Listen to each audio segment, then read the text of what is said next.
Watching Eyewitness News, we are live at 5 o'clock. Check out this video. Long lines and growing fears outside the Carolinas' only ICE office.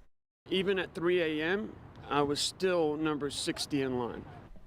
Thanks for joining us tonight. I'm Erica Bryant. And I'm Evan Donovan in for Scott Wickersham. Even with temperatures in the 20s, people have been sleeping outside the ICE office on Tyvola Road. There's fear that once President-elect Donald Trump is sworn in on Monday, the chances of deportation will go up. Channel 9's Joe Bruno talked to an immigration lawyer. He is joining us live. Joe, not much that can be done for some of these people.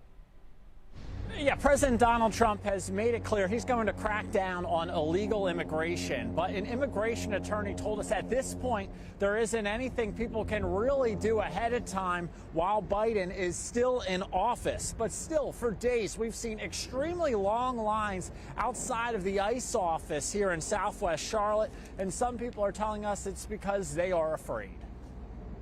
The weather was in the 20s and the line outside was in the hundreds. Robert Barker arrived at 3 a.m. and was the 60th person waiting. It's frustrating. It is really frustrating. Barker had to submit paperwork. He was originally given an appointment for last week, only to be told to come back this week. For the past 3 days, he's been trying, and after hours of waiting, he finally got through. People line wall to wall. I mean, just, man. People upon people upon people, and they move pretty fast in there, but there's a system and it's broken. Everyone in line has a different reason for wanting to come before ICE.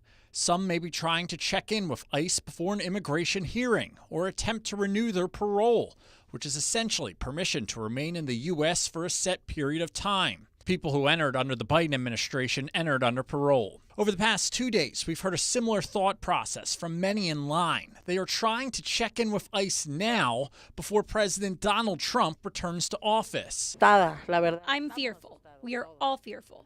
The news, the gossip, that people are going to get deported, one gets very scared.